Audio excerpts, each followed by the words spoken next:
looking good, you caught my eye. Love your style, clean and precise. Cadell, Cadell, Cadell. A difference you can tell.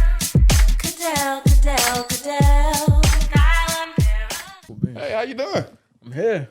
Going on, man? Good to see you. Good to see you as well. All right, so I'm gonna start it off telling the people exactly what we're doing here, and then I'll let you introduce yourself. All right, good deal. Well, this is Modern Man Talks.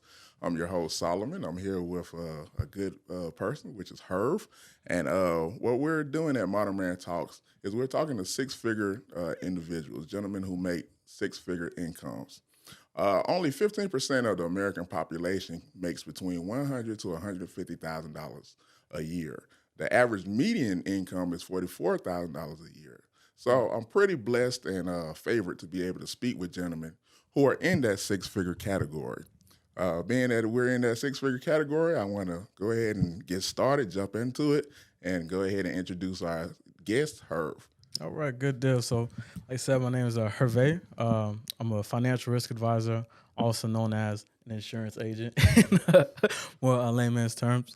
I've been a financial risk advisor for about 4 years now. I'm an agency owner with American Family Insurance, and I'm excited to be here. All right. So tell us a little bit of background about yourself. All right. So if you can't tell by my name, I'm Haitian American, originally born in Boston.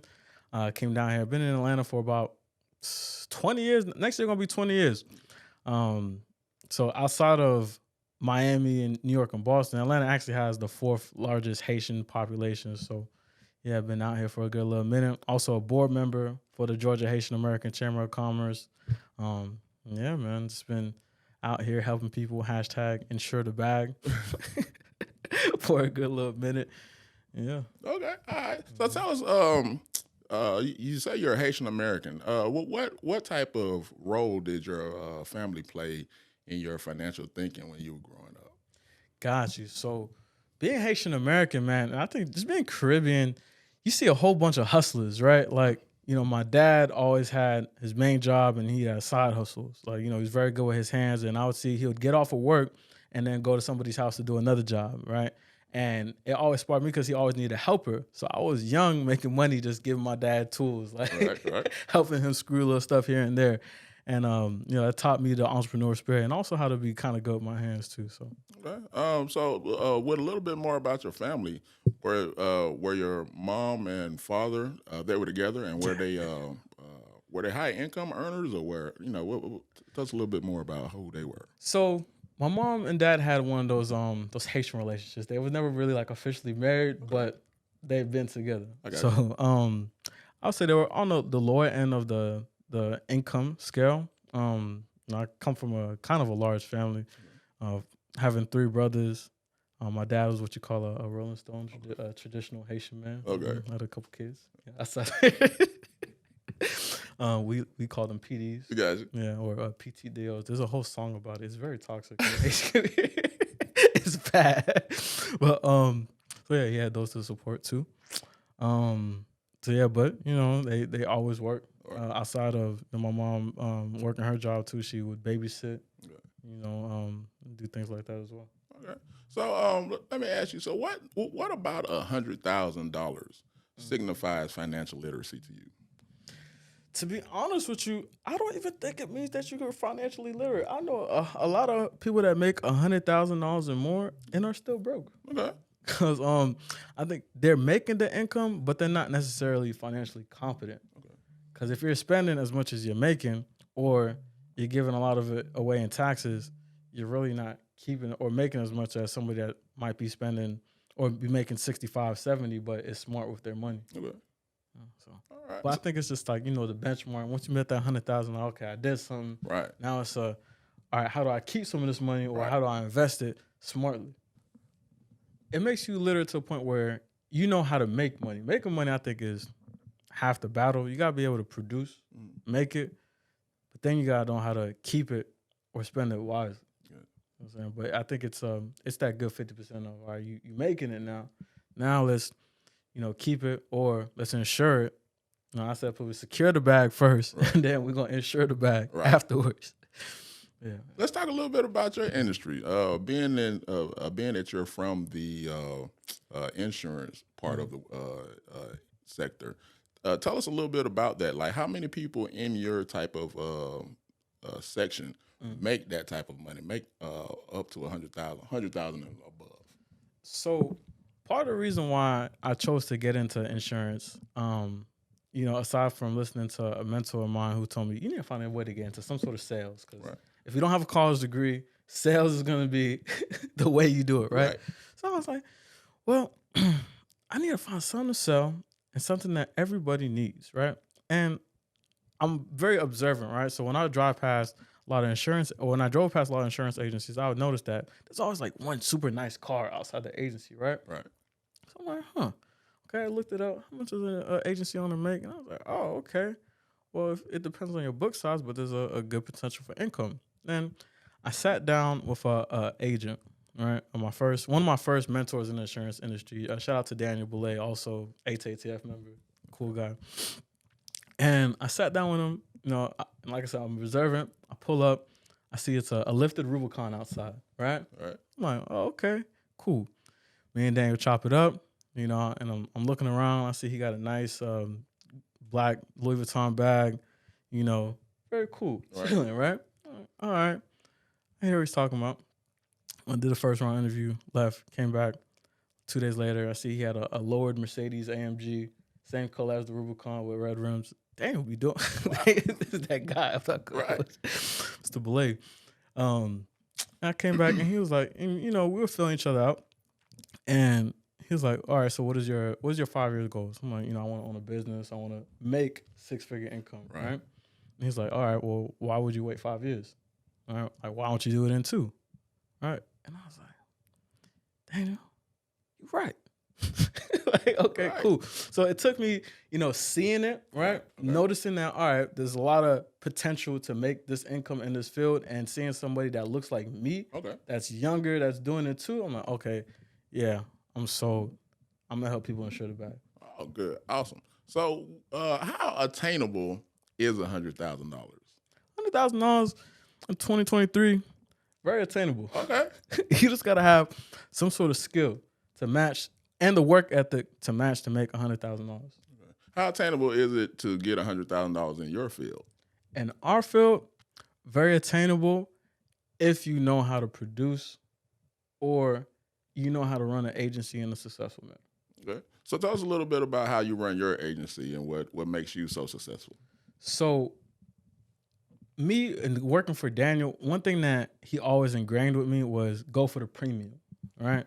A lot of times you go into these insurance agencies and they say, oh, they just want apps, right? But you can sell 100 renters policies at $25 per month and make next to nothing. Or you can sell one life insurance policy for double what you would have made, quadruple what you would have made selling all those renters, right? So he always taught me how to go for the premium and to really best assess and help people. And then whatever that they needed, whether it be their business, their home, their auto. But yeah. That's what it was. I know with insurance, so many people often may feel like, that's such a people-driven industry, where you always have to communicate with other people. Stop me if I'm wrong, but how easy is it to get into the insurance part? Because I know you're not just an insurance person. You're more so of a risk management. Exactly. So it depends on your niche, right? So me personally, being a business owner, kind of getting my feel for all the lines of insurance, because I did a lot of P&C of just auto and home. It's just cool. That's going to be your bread and butter, especially as an agency owner. I even sold health insurance for a period of time. Not my. That's not the way to go. It's the way to go for some people. You can get rich selling health insurance too. It's not my speed. I got into insurance aside from me just looking for a change of careers, because I was actually going to pursue law enforcement at the time. Okay. Not for me. I had a coming to God moment. Right. Saying it. Right. I don't like getting shot at. Right. And I was like, you know what? For me, I relate really well to other business owners. Okay. I know how they think because we think the same. Right. Right. So my goal was to, all right, let me get really well at selling business insurance and sell it to as much people as possible. So I ingratiate myself with other business owners. Part of the reason why I started just, my humanitarian and philanthropic, endeavors. Why I'm a board member for the Chamber of Commerce. Okay. And yeah, I'm always learning about other people's businesses so I can help insure them and think about ways that or different risks that are involved in their business. Okay. Tell us a little bit about how you network with people. I mean, I know as an insurance business owner, you're always, in constant communication with people. But tell us a little bit about how you specifically network. So I'm a little different. They say market where your feet are. Okay. Right? I like to find people that have similar interests in me. Like, to be honest, ATTF has been one of my biggest networking tools too. Like, shout out to Charles Brown, who is a mortgage lender, and we hit it off just off of similar interests. Okay. I think I bought shoes from him. Okay, wow. Right?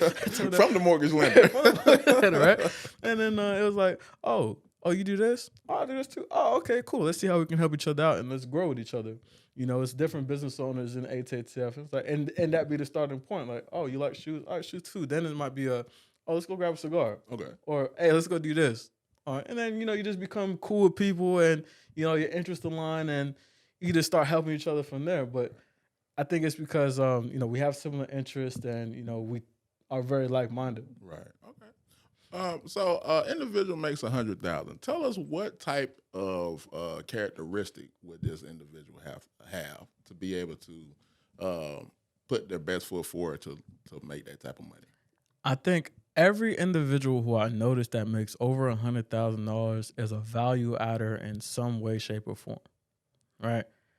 Whether they are a professional in tech or, they are an event planner, interior designer, mortgage, they have a unique way of adding value to either their company or to the clients that they service, and it translates into them getting paid well. Yeah. Wow, that's good. That's good.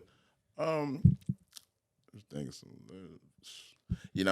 seeing the fact that, as I said earlier, my son, he's interested in risk management as well. Mm-hmm. And, I was speaking with him earlier and trying to give him an idea as to how he can get into it, mm-hmm. the type of people he can speak with. But as we were having conversations about risk management and about how to get more money for himself, mm-hmm. He said that, these days in 2023, 100,000 doesn't really go too far, or it's not really as much as it used to be when you were growing up, Dad. Right. So, tell me a little bit about that. How do you feel about 100,000 in 2023? Do you still think it can go far? I mean, I think depending on the type of person you are, it can go further than others. I mean, for me, it ain't enough because I'm addicted to all things fresh and I like nice stuff. Okay. So I like being able to do certain things. But I think because I'm outside of just being, risk minded, I take a good amount of time in studying financial literacy and figuring out different ways I can save money. So I can stretch $100,000 more than somebody who's just gonna blow through it or blow through it and not have any sort of savings or anything in place. Right. Part of, being in risk management too, I know that, okay, if something happens in my business or my auto or whatever, right, and I don't have insurance, I'll have to cover it out of pocket. Right. That's eating up my $100,000 right there. Right. Right. So part of keeping your bag, like I said, is insuring the bag. Right. Okay.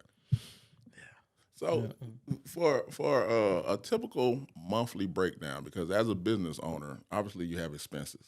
Uh-huh. So give us a typical monthly breakdown of your expenses. So my expenses, my business is unique. So I do a lot of contracting out for certain tasks that I don't want my producers to focus on, like quoting. Yes. Unless it's a business or a life insurance thing, we quote that ourselves. But just a regular auto and home quote, send that out. But I have marketing expenses, payroll expenses, offer life insurance to all my producers, utilities. I got so many bills, man. It's bills on top of bills. But let's see what else. Yeah, man, all of that just comes in the cost of doing business. I mean, internet, shoot, Comcast business, CPA. Right. I pay my CPA every month, but he saves me money too. So Okay. Can't be mad at that one. My financial advisor, you got membership fees. Yeah, still gotta go out. All right. Girlfriend, that's a whole nother bill. Okay.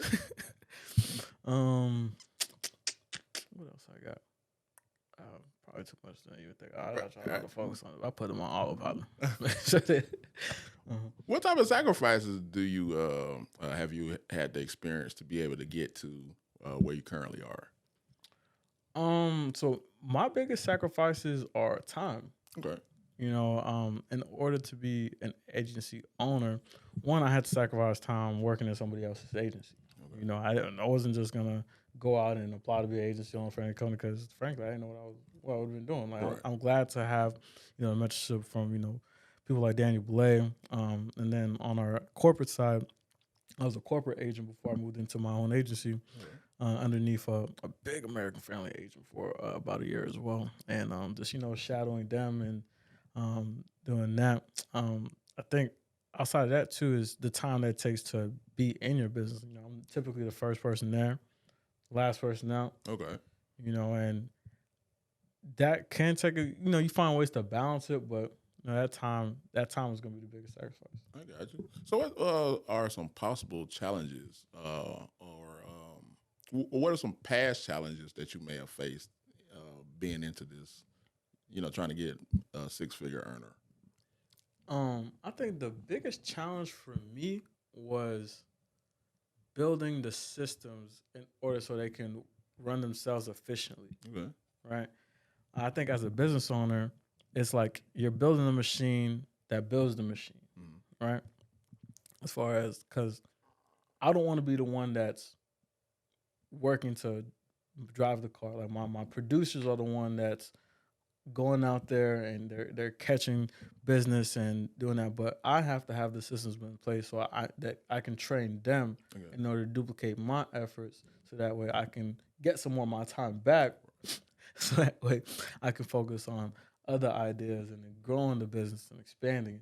Okay. Can you tell us a little bit about what what the systems will look like that you are trying to develop so you can be on autopilot? Yeah, for sure. So if you come into my agency, I have a booklet of standard operating procedures. Okay. You don't even have to think about what you're going to say, at what point in the conversation you're going to say it, where you're going to look for the information for, how do I do X, Y, and Z. Buddy, it is right there for you. You don't even have to think, all right, how do I do this? I'll just look at that page. Okay. Boom. Oh, when should I send this email? It's right there. It's just building that out so everything is on autopilot. Okay. And then the systems will say, okay, is this person following it the way they need to? Right. That's been the challenge, and especially working remote, or some people working remote, that's been kind of challenging, because if you're in the office with me, right, I can make sure, and I'm an earshot away from you. Right. So that way, if you're not following the procedures, I can say, hey, cool, correct this. But when people working remote, it becomes a little bit more challenging to say, hey, okay, well, I don't think this is working. Right. You're not following the system the way you need to, and it is what it is. As a six-figure earner, tell us about what are some things that you like to do on your free time? Like, what are some of your interests that most people who are not six-figure earners aren't doing? That's a good one. People make fun of me, but I like to do a lot of different shit. Like I go hiking. Okay. I'll go and try different trails. I'm a foodie. Okay. I'm a big ramen person. I do all types of soups, Vietnamese soups, all that. And I just go out and explore different things, man. I'm a constant learner. Okay. So I'm always observing new things, trying to figure out how to best efficiently learn. Oh, like Chat GPT. I've been exploring how to use that. Okay. Other new AI software that's coming out. Spending time and trying to be ahead of my field. Like AI in the insurance industry is about to go crazy. You got companies like Lemonade, Metro Mile, Loop, that are using AI in new different ways. So, looking up and staying on top of that. Okay. So that way I can, best serve my clients is how I spend some of my free time. Now that's pretty good information that the viewers would like to know. Tell us a little bit more about how do you think AI can possibly impact your business, and do you think it's going to grow it at a larger scale, or do you just think that it's something that you're just just using right now because it's popular? So AI, I think, is gonna fundamentally change the way we insure things, right? So the way insurance is written has been outdated for a while, right? So whereas you might have two identical risks, right? One person lives in one area and one person lives in another area, and this person gets charged 10 times more expensive than this other person. Okay. Right? For apparently the same risk. Okay. A lot of it has to do with underlying issues in, I think, race and redlining and stuff like that. Right. Yep. But AI is going to come in and better assess risk, so that way it's more fair across the board when it comes to how much people are paying and what's being paid out. Okay, so it's pretty much going to try to help level the playing fields for folks. Exactly. Okay. All right. Now, how do you think that's going to impact how you actually make, or how do you scale your business?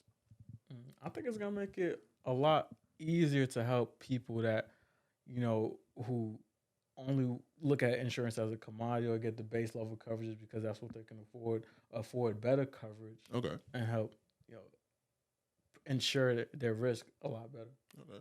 So there's an old adage that we've all heard. It's like it's always better to use someone else's money than your own money. Being a six-figure earner, how does that statement play into your financial thought process?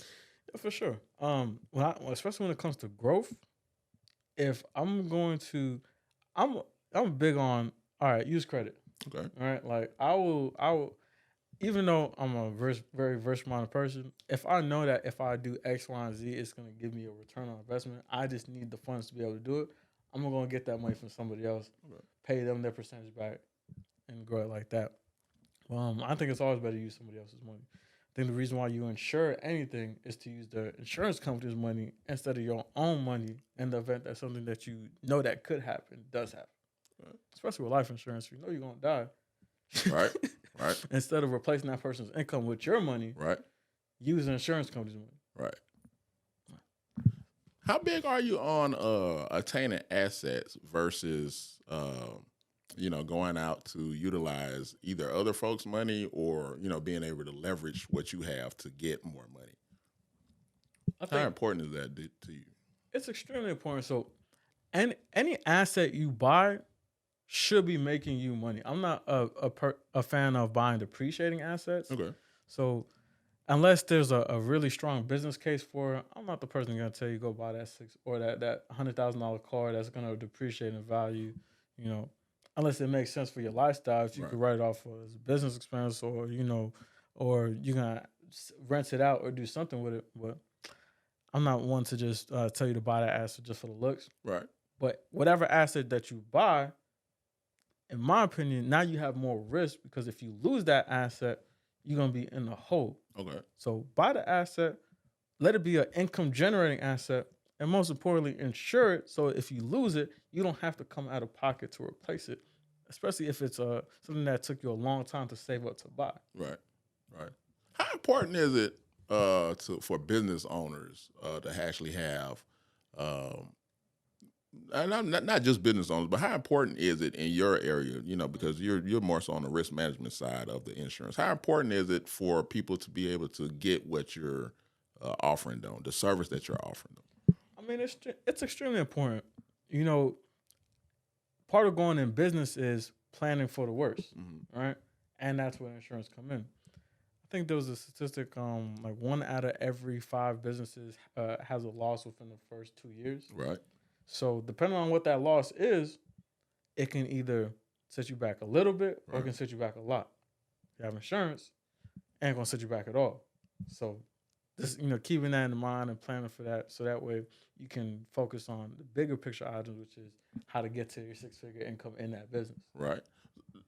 Does the insurance? I mean, is the business insurance that you provide people? Is it similar to how life insurance would be, where you can borrow against it and things of that nature? I mean, tell us a little bit about that. Now, no, you can't. So, technically, businesses can own life insurance for their employees. Okay. That's a key person policy. But you can't borrow against the life insurance or the business insurance in order to, have some sort of cash flow or anything like that. Okay. But a lot of banks and lenders look at you having business insurance as a positive for when they're lending out money. Okay. Okay. All right. Why is that? Because they know, like, especially if you have a key person policy on this person, right? Well, if this person dies and you owe me $1 million and that person is, and like, he's very important for you to make him the money back that you can pay me. Right. At least you have the money to hire somebody else to replace him, so you can keep paying me back my money. It's kind of messed up, but they look at it like, okay, it's a safer risk for me to give you this money because you have that portion of your plan. Okay. All right. Are you involved with anyone? Are you seeing anyone? Right now, yeah. I'm out the streets, man. Okay. Are they also six-figure earners? She's almost at six figures. We're getting there. How important is it to you to have someone in your life that earns as much as you do, or probably maybe just a little bit less or more? Well, you know me. I'm more of an old school type of guy, man. I don't really care how much you make, as long as you do all the things that I need you to do for me. All right. You feel me? You're calm, you're peaceful. You encourage me to make more money. Right. Cool. I'm not really anything she makes is extra. Okay. But I'm not really too focused on that, man. She get her own bag. I'll be back for both of us regardless. So my goal is to retire whoever I'm with, anyways. Okay. All right. But you guys don't, and not to get too personal, but are you guys in the same household or you just seeing each other? Yeah, we're just seeing each other right now. We're not in the same house. I mean, it's looking like that's what's probably going to be. But right. And the only reason I asked that was because I wanted to try to segue into a portion of, like, what sacrifices do you have to make with an individual that doesn't make the six figures that you make? Gotcha. So I think it depends on, I guess the field that you're in, the earning potential in the field that you're in, and the type of lifestyle that you want to have. I know that in 10 years, moving the way that I know I can grow my agency too, I can live the lifestyle I want and not have to worry about somebody else's income and have the wife and kids, right? Mm-hmm. Now, if you're in a field to where max you're gonna make 150 and you want to go on trips every other month or do certain things, then yeah, it only makes sense for you to have somebody else that could make that balance. Make that balance. But then is she gonna have the other features that you want? Because you're gonna give up something, getting something. So I make the majority of it. She stay comfortable, don't have to worry about the headaches of. No, because I think there is some other features that have to come with you making six figures too. You got to be very out there. I mean, depending on the field that you're in, it's a big time constraint too. So if both of y'all are rushing to make six figures, then y'all might not be able to be on each other's time like that. So that's a sacrifice that you might have to make. But it just depends on the lifestyle that you want. All right. Well, talk to us a little bit just about maybe some other constraints as a six-figure earner. Constraints. Like, how does that affect? I mean, obviously, it doesn't affect you as far as being able to go out and meet people, as far as relationships. But like, what constraints that you may have, maybe that you didn't think about until I asked the question, that you may have experienced, personal or business wise. I know personal wise, when you going out, you meet a lot of other people for business, but sometimes the personal side takes it on the back burner, right? I was FaceTiming my goddaughter the other day. She's like, man, I haven't seen you in like 5 months. I'm like, damn. Working. Been working. Like, I'll be back up there in a little bit. Right. So, it's that. And then, depending on the type of six figure, I own my own business. So, it's I'm not on anybody else's clock where I can just give myself PTO or anything like that, which it's a good thing and a bad thing because I can pick up and go when I want. Right. But at the same time, I'm committed to my business and making it grow. So I'm like, I can go out there for 2 weeks, or I can spend 2 weeks on trying to chase this other policy. You know, I messed around and I got my personal cell phone, but my business cell. I messed around, get one of my clients my personal cell phone number. Called me at like 9 o'clock last night. Oh wow. I was doing which it was cool. We ended up locking that in, but that could be somewhat of a burden sometimes. Right. It's like, dang, I'm over here trying to Relax, right? Juan, who was at the Buckhead Club. All right. Which was cool. All right. But it's like busy right now. Right. So yeah, that balance could be a little tough. All right. So I guess in closing, I just want to kind of ask, like, where do you see yourself in the next 5 years? So 5 years, I'm looking at growing my book of business to at least a $5 million book of business, having a specialist in the East line of insurance and an office manager, and potentially open up my second location. All right. Well, how do you? Because there's a young man or a young woman out there right now that may be interested in doing what you're doing or going down the path that you're going. Can you walk us through a potential outline of how that 5-year step would look, where you can get to that $5 million? Okay. So first thing first is be good at what you do. Whether it's the marketing portion of insurance, the administration of just building staff, whatever. Get very good at that one thing, do it well, and then outsource everything else. Okay. If you're not good at finding people for staff, hire a recruiter. Not good at marketing, hire a marketing specialist. Right. You're not good at outbounding sales, find a really good sales. Whatever it is, find somebody else to do it, all right? Make sure that they're all performing well. And then keep on investing and growing your business sales at the point where you want it to go. Gotcha. Well, I appreciate it, Herve. I think the people will definitely enjoy what you're giving them. For sure. We'll definitely put it out there. Yeah, man. Thank you guys for seeing our second episode of Modern Man Talks with Solomon and Herve. Hashtag insure the bag. Oh, also, do you have any social media? Yeah. So follow me at door.insurance on Instagram. You can check me out on LinkedIn at Louis Dor, which is my middle name, or Louis Dor if you want to say it with a French accent. All right. Do you have anything that you want to spell out to them with your social media? Yeah, so it's a DOR.insurance, INSURN. Yeah. On Facebook at Dor. What is it? Dor@amfam.com. Something like that. But y'all find me. Just type in Herve Dor, Google, pop up. Got search engine optimization. Thanks, Herb. Thanks for coming on out. For sure, man. Appreciate it.